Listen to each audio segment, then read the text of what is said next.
unlucky yet careless hero fall forever through those unknown skies? Will he discover the identity of the brutal thief commanding the army of the Mength?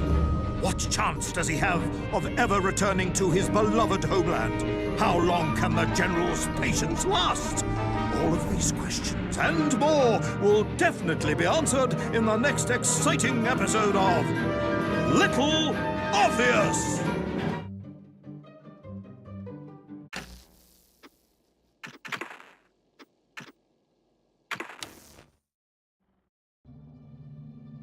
I plummeted down through that weird sky towards a great turbulent ocean that roared and swelled. A ferocious sea that offered no hope of survival. I thought of home and wept, unaware that in an instant, my fortunes would be changed by an event so bizarre, I almost hesitate to tell you. And it happened like this.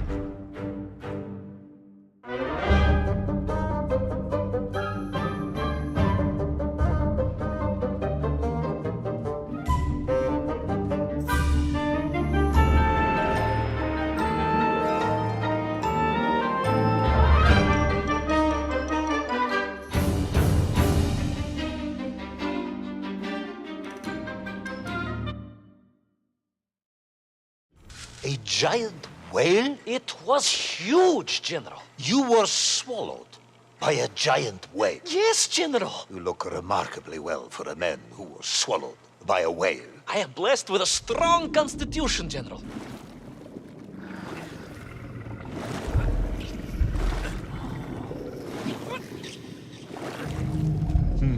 And I assume you are now going to tell me how you managed to escape from the belly of this giant whale. Naturally, General. And I must say, it really was a fascinating glimpse into the interior life of one of our world's most magnificent beasts.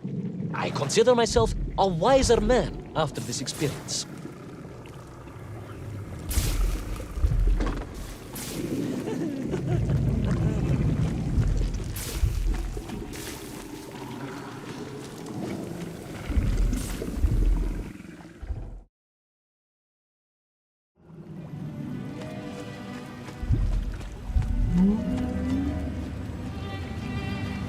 It was an extraordinary place, General.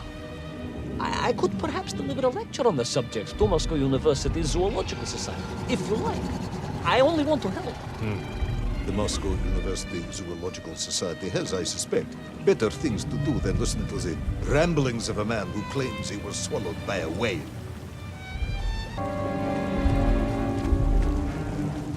That is a shame, General. People can be so closed-minded. I, on the other hand, had little choice but to hear you out. For your own sake, Ivan Ivanovich, I must urge you to be brief. Absolutely, General. I will tell you directly of my miraculous escape from the belly of the whale.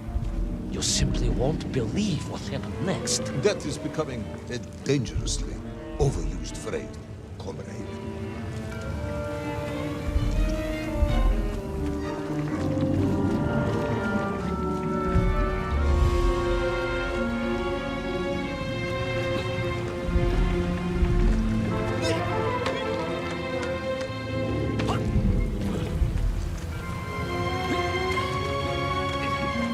And so I found myself deep within the whale's organs.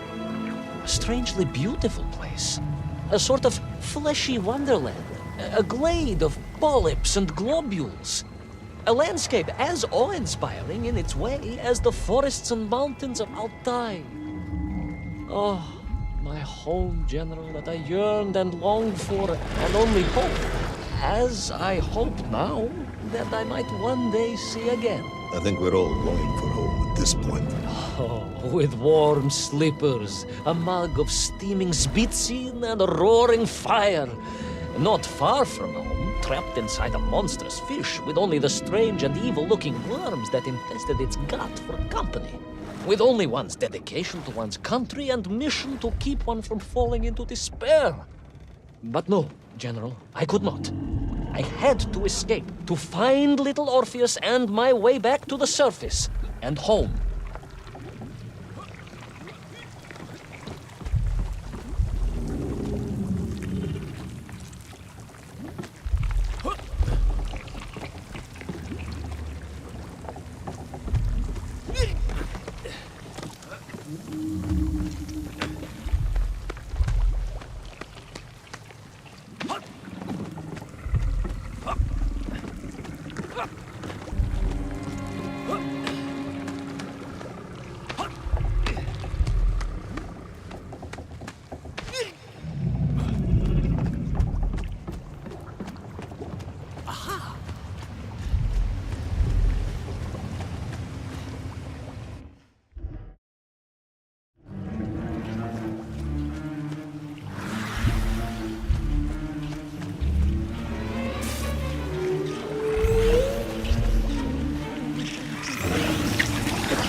orpheus, you say?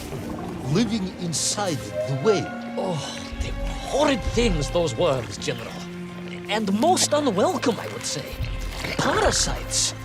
But I had no idea just how rampant their infestation was, nor of the tremendous sizes they could grow to. At that point, my thoughts were only of escape. And I did. Yes, I'm sure you did.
Worms, they made your Nivirayadni whale sick.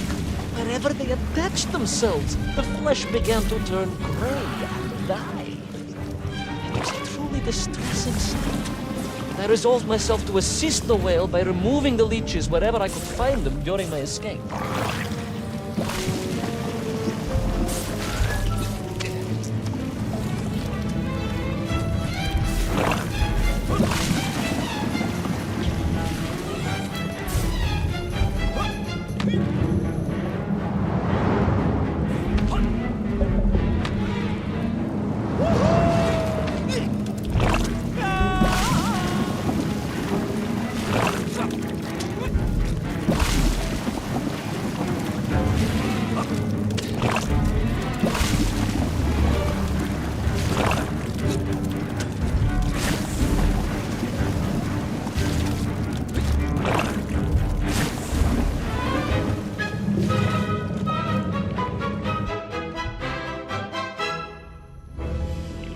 In my mind, it was a simple plan, General. I would climb up through the whale's throat, into its mouth, then wait until it opened it to feed, and swim out. Ah, yes. Brilliant, Ivan Ivanovich. Only one or two minor flaws with it. For example, did it not occur to you that the whale would likely be deep underwater when it ate? Вы правы, General, but I am a strong swimmer. As a child, my parents would take us to holiday near Irkutsk, where we took constitutionals in the waters of Lake Baikal. In fact, my mother often called me her маленький морской котик.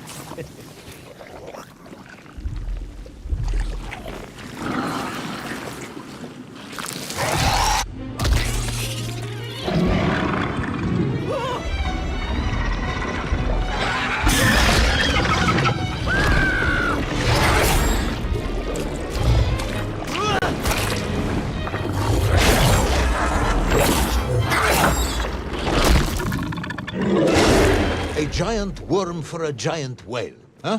At the risk of repeating myself, it was huge, General. The Moscow University Zoological Society may be interested after all.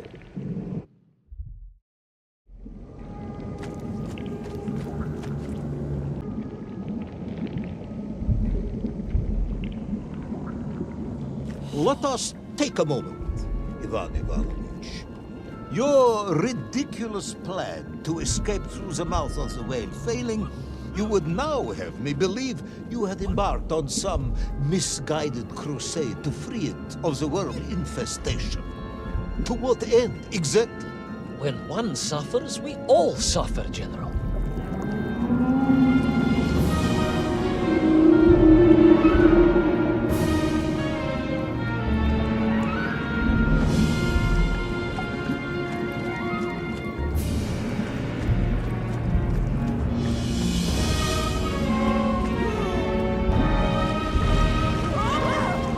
Your ideological commitment is admirable, comrade, but... I concluded that if I could find the root of the infestation and neutralize it, the whale could mount a spirited counterattack against the worms.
And then, victorious, the whale would surface to expel the remaining poisonous muck and slime from its body. And at that point, I could escape through the nearest convenient orifice. In this case, most likely the...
I suppose you would have me believe that the whale was grateful to you. Oh, well, General, that would be presumptuous. I doubt it was even aware of my presence. But I had more immediate problems. For if the whale might have been relieved by my actions, the worms were enraged. Worms do... Furious. Worms Incandescent. do not feel... Violently indignant. emotions. Demented, General. Deranged. Enough!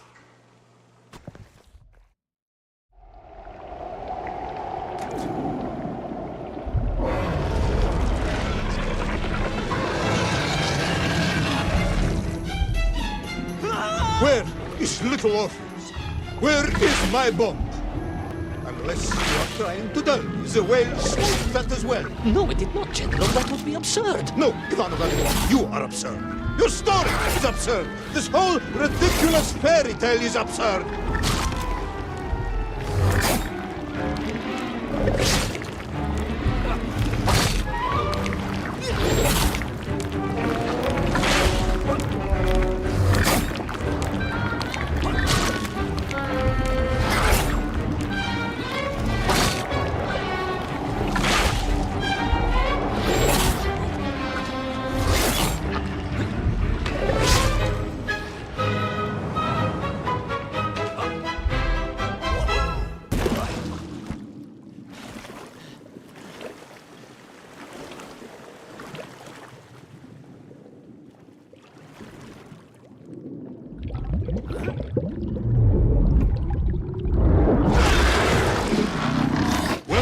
Brave yet foolhardy hero escape the furious worm?